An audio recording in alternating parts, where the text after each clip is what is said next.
Welcome everybody. It is Thursday. It is the day before 4th of July. It might be a while for you guys to see this video, but that's what day it is. It's the 3rd, and it's the day before 4th of July, and we are out on another mulching job. This one's pretty, it's a doozy. It's a day rate job. He only wants to do as much as I can do in a day. It doesn't have to be anything pretty, doesn't have to be anything fancy. But it's a day rate job, so we got some stuff to grind down. A lot of vines, parts of it, a lot of vines. Grapevines though, which saddens me. I hate to have to mulch down the grapevines, but let's take a look at what we got and we'll get started. All right, got the ASV 120 out here with the TMC Kinsella TWF 180. And yeah, this is what we got. We got this little patch of stuff right here. And then this little patch of stuff back here. And then, oh, there's a stump hole. Fell right into that. We got all this back here. And we're gonna come through here and just basically underbrush all this. There's a creek back there. According to the owner, this is about a ½ acre-ish back here that he just wants to open up. Doesn't have to be anything pretty, doesn't have to be anything fancy. I kind of like, when I came out here, I said, hey, I can just come through here with the skid steer and just knock out as much as I can. Or, you know, if you want this beautified, I'm gonna have to bring the excavator over here to get into some of these tighter areas and really make this look nice and clean up. He said, I just want it rough cut, just get what you can, open it up so I can see what I've got, and then I can figure out what I want to do with it and have somebody else come in here and take down these bigger trees and clear whatever. So this big patch of crap right here is just taking up room in the front yard. A lot of it is, these are grapevines. These are muscadine grapes. And they're green right now, but when they turn ripe and around the end of August, early September, they'll turn purple. And that is good eating right there, man. Love those things, they're so good. But he wants them all gone, so it's gotta go. So I'm gonna start right here in the front, clear all this up. And we're just gonna knock out as much of this as we can. I think I can get all this done in a day or close to it. So let's get started. And by the way, if you like what you're seeing with this TMC Kinsella, you can always contact my friends over at CCE Equipment. They are a full line dealer of all this awesome TMC Kinsella equipment: skid steers, excavators, PTO tractors, mini skids. If you've got something that can run a mulcher, we got a mulcher for it, so you can give them a call. There's a link and a phone number in the description below, and you can use the promo code IDIGIT, and they'll hook you up with anything that you need for a mulching head. So let's get it going.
so far. We're about 3 hours into this job so far, and the trees and the vegetation in here are not very big, and that stuff's grinding up easy, but the vines in here are absolute hell. I mean, you can just see all this crap's just, the trees just do not want to come down to save their lives. Just the tops of them are just spaghetti up there. And when those tops get like spaghetti, these trees just do not want to come down. They're just all tangled into the other bigger trees. It's just, it is a mess. And this is where an excavator, for doing a job like this, is really a lot better. I mean, you can see a lot of this is pretty spread out in here. It's pretty open between the bigger trees. I mean, you could come through here with like an 8 or an 8-ton excavator or something like that, like a Cat 309 or a Yanmar 100 with a mulcher head, and that would just be a lot better for getting these trees down and pulling them down. I mean, my Kubota would have done it. It would have taken a lot longer to grind the trees up, but it would have been a lot less headache too, getting them to come down, because I could pull them down with the mulcher head and get that stuff on the ground where it can actually be ground up.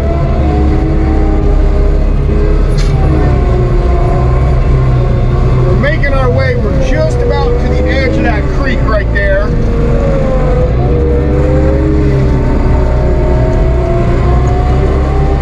I'll try to just come this way just a little bit. I'll show you guys the creek. It's a deep creek too. It's a hole. That son of a gun goes down 4 or 5 feet. It's deep.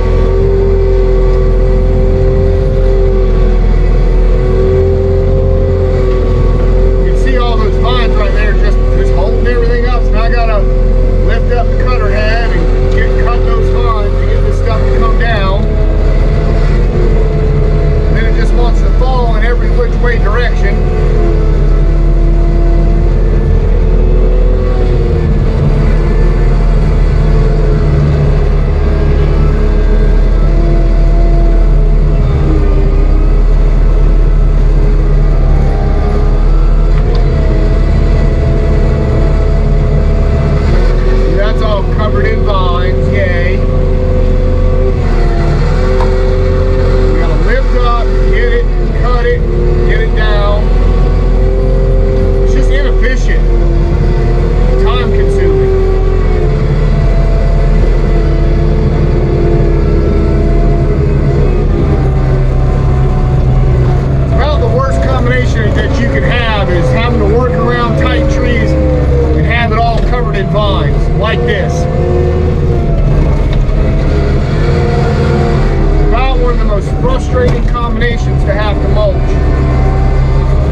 Productive. I can't complain too much. But that's just one of those things people don't think about when they get into mulching. You know, you look at this and you're like, oh yeah, I can mulch that down, no problem. Then you get in here and nothing wants to come down. You know, the trees and the little brushy things that aren't that big, you know, they're maybe 2-3 inches in diameter, 4 inches in diameter. No problem for the mulcher to mulch up, but they just won't come down. They won't come down to the ground where you can mulch them. And even when you pancake them, the tops get hung up.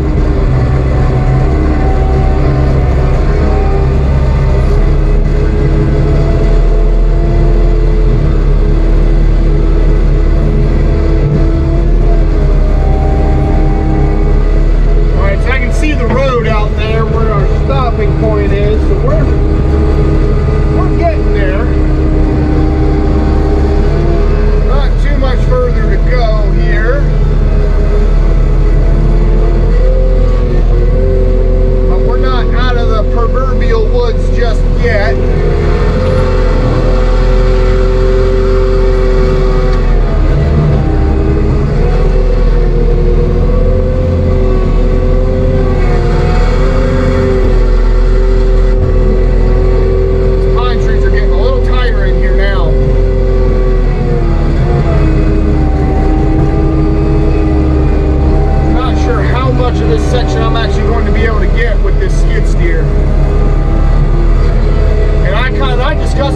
client when I came out here. I said, if you want me to really clean this up, I'm gonna need both machines. And I'm gonna need about a day and a half. And that just wasn't in his budget.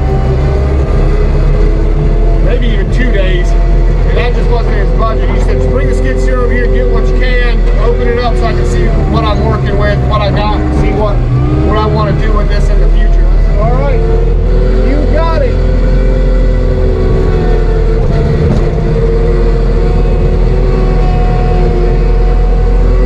Let me see if I can't turn this around. We'll take a look at this. So there's the creek right there.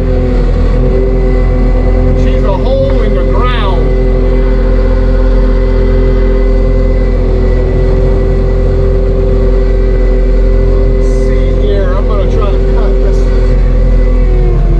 China berry. I'm not going to be able to get too much around this creek here because if I pancake the trees, the tops are just going to fall into the creek, and then if I cut them at the bottom, they're going to fall into the creek. So not much I'm going to be able to do along the very edge of the creek. I'll get as close as I can, but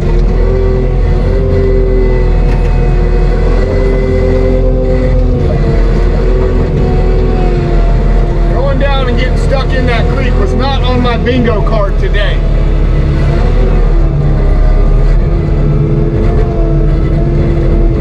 Not on Davin's bingo card.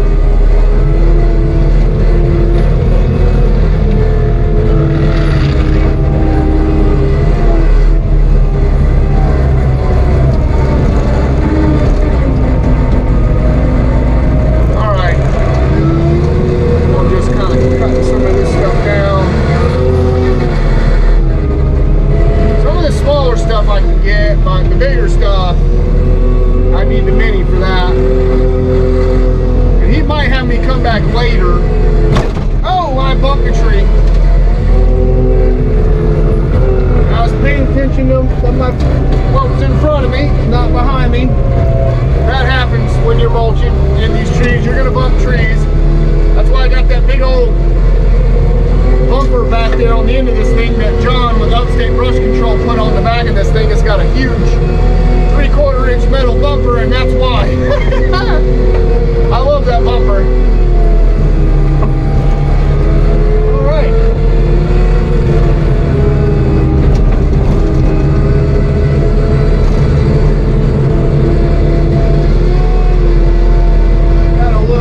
Fine tuning to do here, but yeah, we're coming along. This is looking good. We'll see where we get by the end of the day, what this looks like at the end of the job.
All right, everybody, that's the job. Got all that cleaned up and opened up. Got this little patch right here done. Got all that opened up through there. Pretty much took everything that I could. Like I said in the end cab, the trees themselves in here weren't bad, and it really wasn't super thick. The problem was the vines. And you can see, I mean, the tops of every one of these trees is just spaghetti up there. And I had a heck of a... oh, excuse me. Oh, dust. I had a heck of a time getting these trees to calm down. I mean, you can just see the vines are just everywhere. Everywhere, on every tree. Luckily, none of it was wisteria. It's just mostly grapevine. And whatever that kind of vine right there is. But whatever they were, kept them from coming down.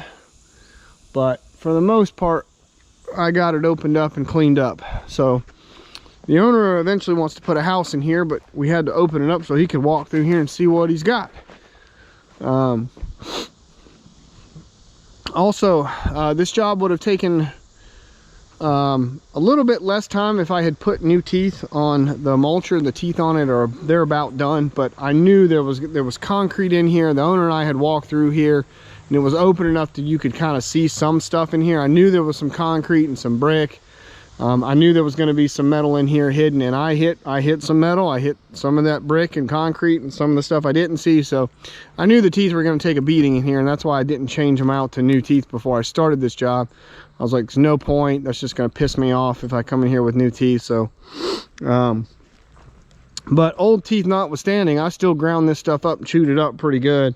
Even when you're using old and dull teeth, I mean, you can still make, with that TMC, you can still make really, really nice mulch. Now, the quality of the mulch in here doesn't really matter because this is all getting cleared eventually anyway, but you can still make really good mulch even when the teeth are dull with that mulcher, which really impresses me.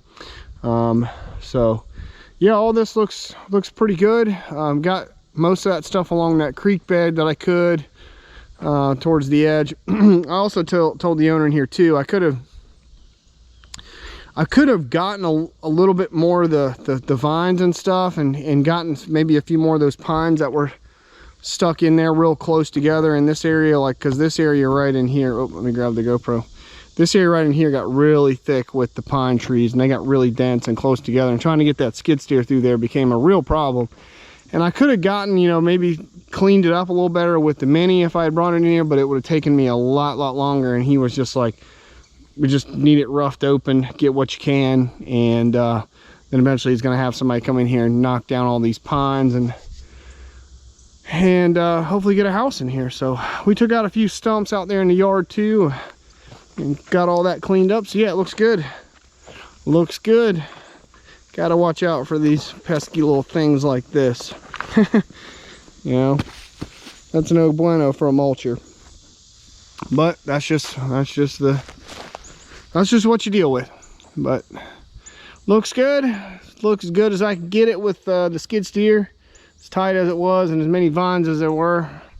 So I can't complain. Owner's happy and got this job done. I gave him a day rate and we got everything done in 6 hours, including that little spot over there where the skid steer's parked. We opened that up. I took 4 swaths out of that really quick to give him a little extra parking right there. So came in under time and under budget, saved the owner a little bit of money, got everything done, looks good, and so everybody's happy. So that's what you want. That's what you want. Happy customer, happy life. So all right, more stuff to come. I'll catch you guys on the next one. Bye everybody.